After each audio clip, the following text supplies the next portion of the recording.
Morning, everyone. It is a rainy day in Norfolk, Virginia. I have been back from adventures for about 4 days. Right after I got back from Alaska, where I was paddling with Knowles, I was literally home for less than 24 hours and went to teach a wilderness first aid course. And just before going to Alaska, I did a 4-day trip with a friend out on the Carolina coast. And so I am feeling a little beaten up. Not as beaten up as my gear is feeling. Knowles courses in particular are really hard on gear. And as I looked around at the instructors on my course, I realized that they rented all of their gear from Knowles, which makes travel easier, but also the wear and tear from the course isn't put on their personal gear. So next year when I go back to Knowles, and yes, I am pretty sure next year I'm going back to Knowles, I will make sure that I rent sleeping bag and rain gear at least from Knowles. I will probably bring my sleeping pad, and I will certainly bring my dry suit. But that is what we have to talk about today. Is I've had some gear failures in the past and some gear failures on this trip, and I want to talk about what to do when good gear finally gives it up.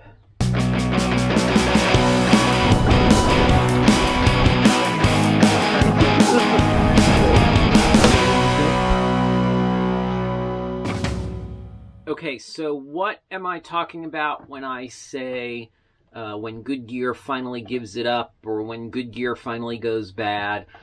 The first thing I want to do is I want to throw out a concept, which is, you know, a piece of gear is good when you don't think about it. When you don't have to think about, hey, is this going to do what I want it to do? Is this really performing well? When you don't even notice it, that means it's working well. When you don't notice rain gear, it means it's breathing well and keeping you dry. And so that's sort of the first part of understanding your gear.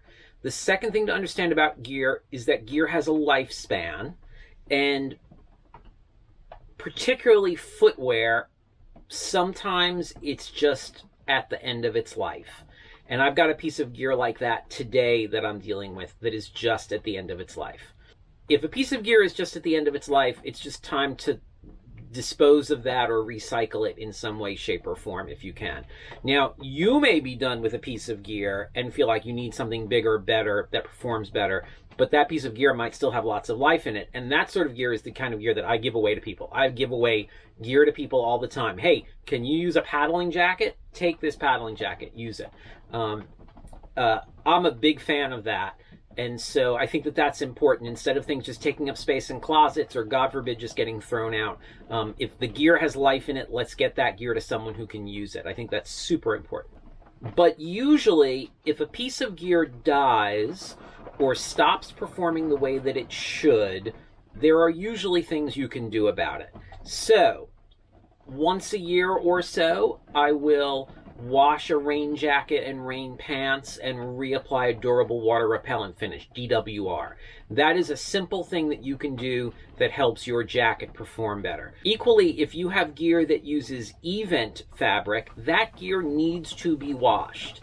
When it gets dirty, the dirt becomes a conduit to let moisture in, so that gear needs to be washed. Part of this is gear care, so it's putting your tent away dry, not storing stuff in your attic or your basement, store stuff in temperature-controlled environments. Things like that are all good for your gear. But even when you do that, you may have gear that stops performing the way that it should. So I'm going to tell you a quick story about two rain jackets, a tale of two rain jackets, if you will. The first summer that I worked for Knowles, so 2006, I worked 2 Knowles courses. And on each of those courses, I had a rain jacket die. Essentially, it delaminated, which meant the inside was peeling off, and this jacket is then no longer waterproof. And I was about to throw them out. I was up at Knowles, Alaska. I was about to throw it out, and the person who runs the outfitting room said to me, "Don't throw it out. Send it back to the manufacturer. All this will cost you is shipping, but they might offer you something in exchange." And so I wrote a note to each company. One was the North Face, one was Patagonia. Said, "Hey, I love this jacket. It died on a recent Knowles trip, and I was wondering if there's anything that could be done." I knew both of them were delaminating and there was nothing that could be done, but I wanted to see what their response would be. And it did. It cost me about $10 in shipping for both, so not a huge investment. The North Face was the first to respond. They sent me a card saying, hey, there's nothing we can do for this jacket, but we'll give you 50% off anything in our product line.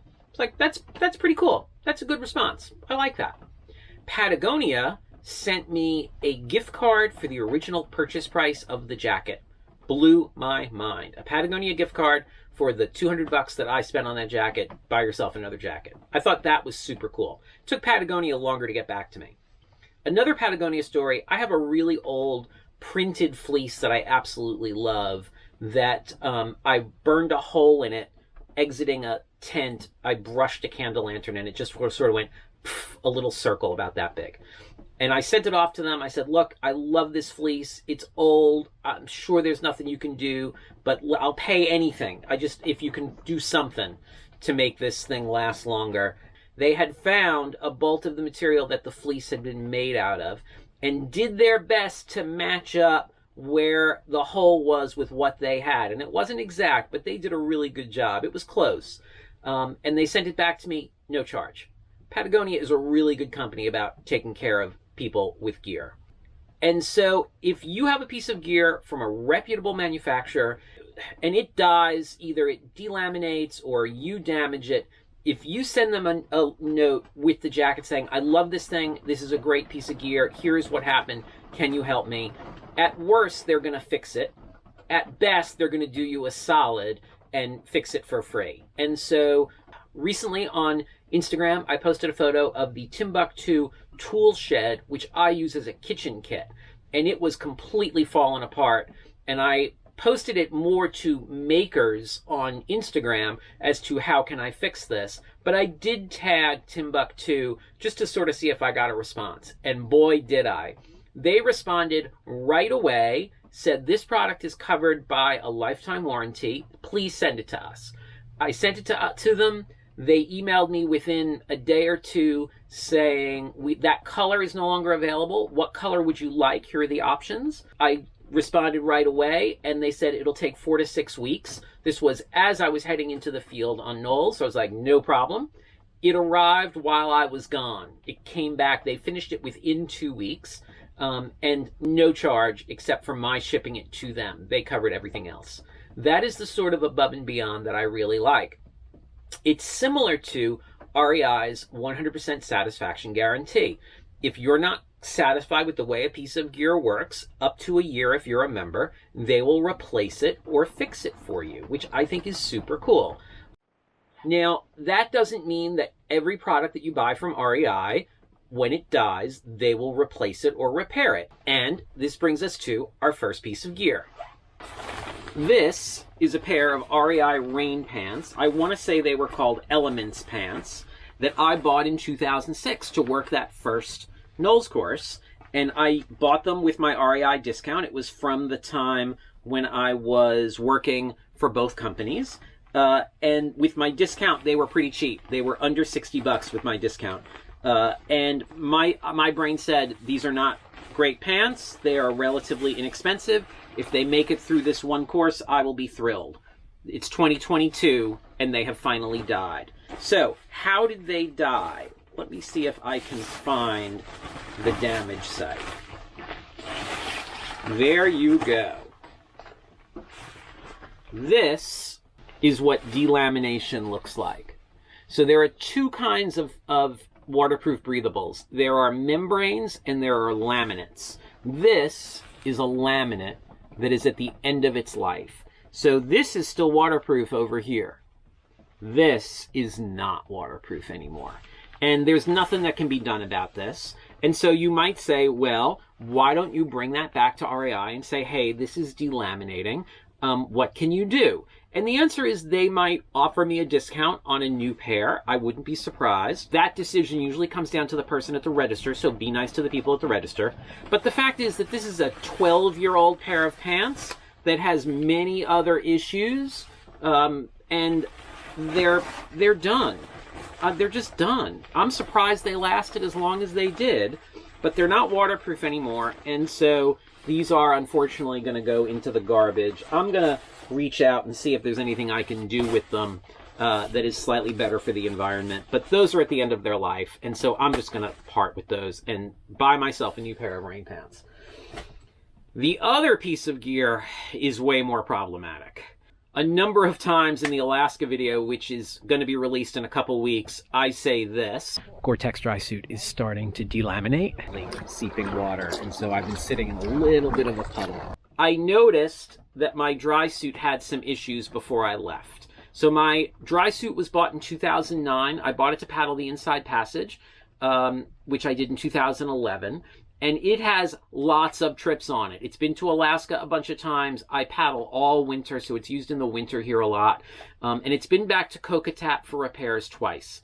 Once it went for just a pressure testing and patching, which they did a great job of. They patched, like I thought it had a couple holes in its feet, and they patched little tiny holes all over it, like 30-something holes. That's an offer that's a service they offer for about $45. And then it went back about 2 years ago to get its gaskets replaced. And so before my trip, I decided to wash it and reapply the DWR coating, and it washed beautifully and it beaded water beautifully.